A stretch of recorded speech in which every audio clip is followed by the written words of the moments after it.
فصل في الحث على طلب العلم والعمل والتعليم واطلب علوم الدين وارجع إلى اليقين فالعلم قوت القلب فيه رضاء الرب. بسم الله الرحمن الرحيم. الحمد لله رب العالمين والصلاة والسلام على سيد المرسلين سيدنا محمد وعلى آله وصحبه أجمعين وبعد. So inshallah today we will begin on lesson number 8 in the book of fasting from the book of Safinah an-Naja. And what we will talk today is about things that do not break the fast, even though it comes by way of reaching the stomach.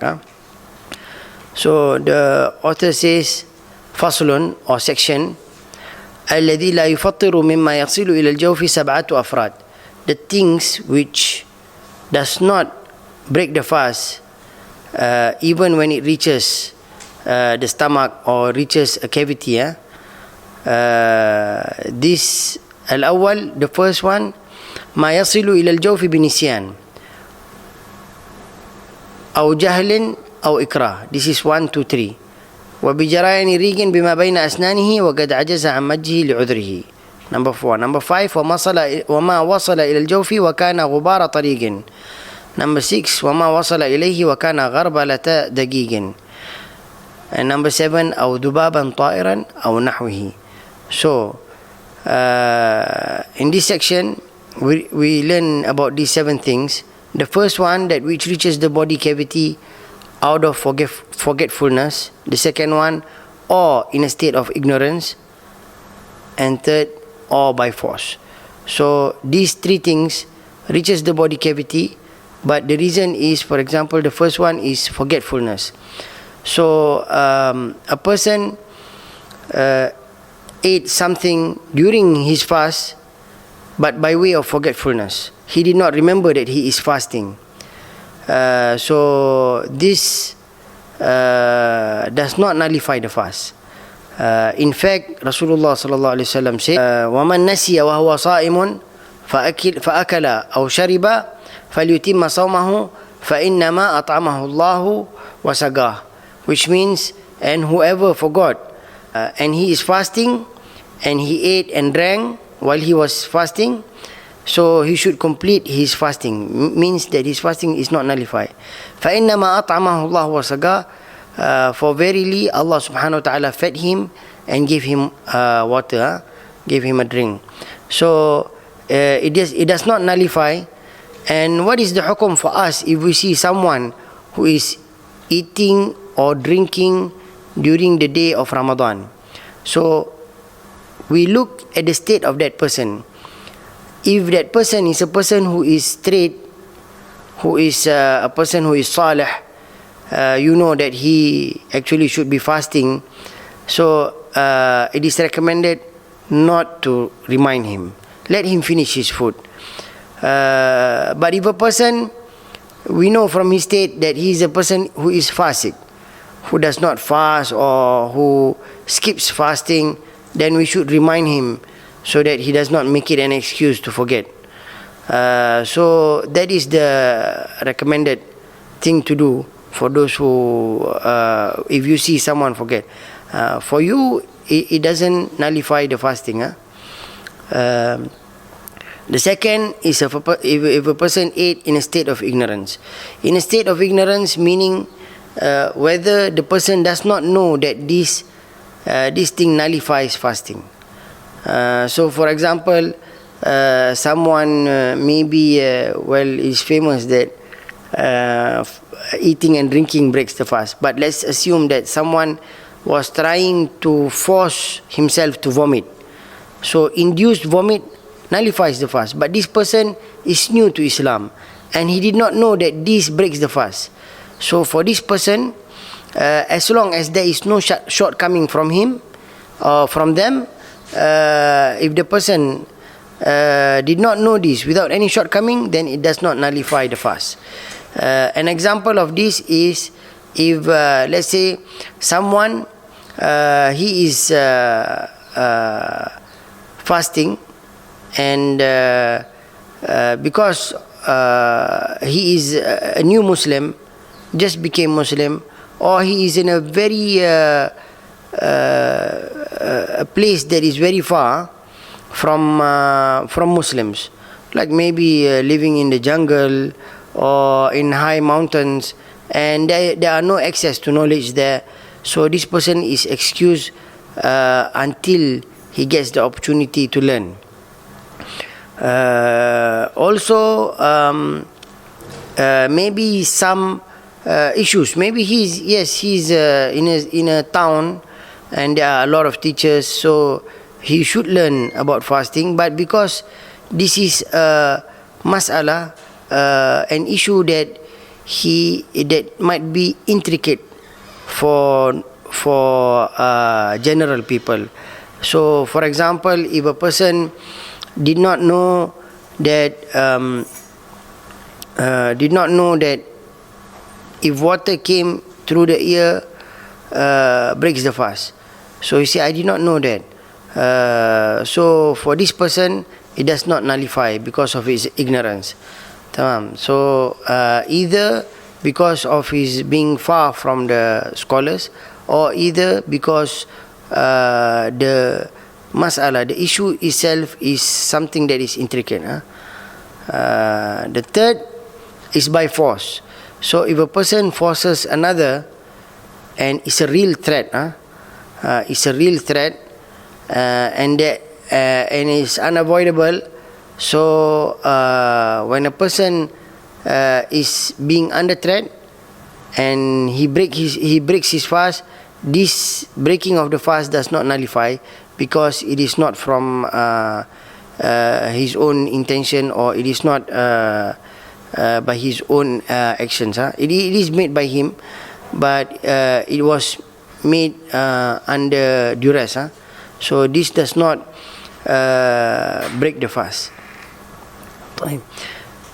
Number 4 of the things that does not break the fast, even though from reaching the stomach or reaching the cavity from an opening, is by the mixing of saliva with what is between the teeth, and he was unable to spit it out. So this means that we put into picture that a person ate sahur. So mashallah, he was eating a lot, and then some food got stuck between his teeth. The general opinion is that you don't need to use a toothpick to get rid of it. But there are some scholars who say it is compulsory to actually use a toothpick if you believe that it will stay stuck until you start fasting. So it is better to actually use a toothpick and get rid of it. But assuming that you can't get rid of it, and after subuh you started fasting, and the thing is still stuck in between your teeth, and because the thing is stuck there, well, it will mix, some of it will mix with your saliva, and we say that it nullifies the fasting. We say no, if he is unable to spit it out. But if it is able to spit it out, then it nullifies the fasting. If he is able to spit it out and he doesn't spit it out, then it nullifies the fasting, so, because he is able to. So why we say this? Because it is difficult to avoid this. When you have something stuck between your teeth and you are unable to remove it, so it does not nullify, because it is difficult to avoid it, and Islam is not a difficult religion. By this subject, we also say that since we are talking about this, we also talk that someone who, let's say he drank coffee, and there are still some coffee in his mouth. So when he started fasting, he did not spit it out. So this nullifies the fasting. On the other hand, if someone drank coffee or drank maybe a syrup drink which has color, and then he, after drinking, he washed his mouth, he gargled, and then afterwards there are still some aftertaste. This does not nullify the fasting. Like there are still maybe some color. If he spits, the color of the spit is red, but this is just an after effect of the drink or the food, because he already washed his mouth. So this does not nullify the fasting. Number 5, what reaches the cavity from the dust of the road. So you are, let's say you are riding on a motorcycle, or you are jogging in the morning of Ramadan, even though it's tiresome, but ala kulli hal, assuming that you are doing this, riding without a visor, going to work, or you are walking, and of course there are dust in the road, and you actually sucked in this dust, so it reaches your mouth, your throat. So this does not nullify fasting. Again, it is because it is difficult to avoid this. So they say even if you intentionally open your mouth, not intentionally try to suck in. So let's say the dust is here and you try to suck, that one nullifies. But let's say you just open your mouth intentionally, and the dust came inside your mouth. So this does not nullify the fasting, because it is very difficult to avoid. Unlike if it's raining and then you raise your head up and water comes in your mouth, this nullifies the fasting. Don't try that. So number 6, that which reaches to the body cavity from the garbling or sifting of flour or flour, depending on what English you use. So the garbling or sifting is that sometimes when the cook is trying to clear anything impure from the flour, then they will have to sift the flour. So when they use this, usually the flour will raise up, and from this you might swallow some of it unintentionally. So if you are sifting flour and you had to do it because people cooking, people need to cook, so it's unavoidable. And if you don't do this, then you can't complete the cooking, and because of that, it is, the ulama say, it's difficult and it's unavoidable. So the 6, they say that anything that reaches the body cavity from the garbling or sifting of flour, it does not break your fast. And 7, again, is anything that reaches to the body cavity from a flying fly or similar. So you are sitting down, your mouth is open, and there's a fly, and the fly came inside your mouth, and you swallowed the fly unintentionally. You're not taking the fly and putting it inside your mouth.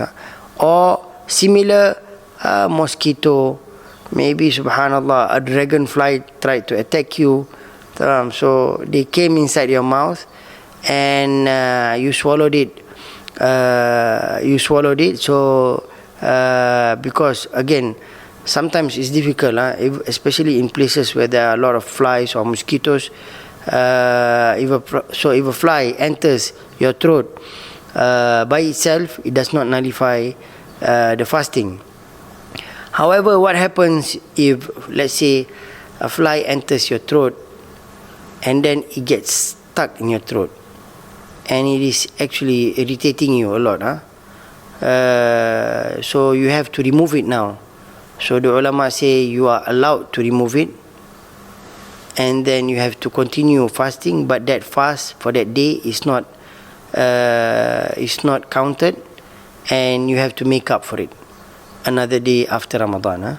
So this inshallah concludes our lesson on the things that does not break the fast, even when it reaches the stomach or the body cavity, the throat, the brain, and other parts of the body that is considered a cavity, by way of an opening. By way of if it is not from an opening, it is from a closed part of the body, then it does not nullify. By this I mean, like for example, you shower and you feel rejuvenated, and this rejuvenation is explained by the water entering the body from the pores, so it does not nullify fasting. Same thing when we say if somebody uses kuhl, eyeliner.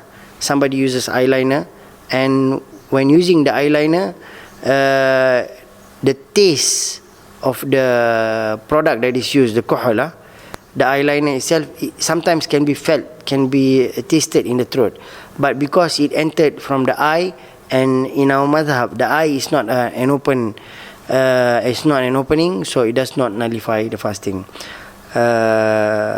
Inshallah, this is actually the last section from the book of fasting, from the book Safinah an-Naja. Inshallah, we will have one more subcategory that we added on things that are connected with fasting after this, inshallah. Sallallahu alaihi wasallam.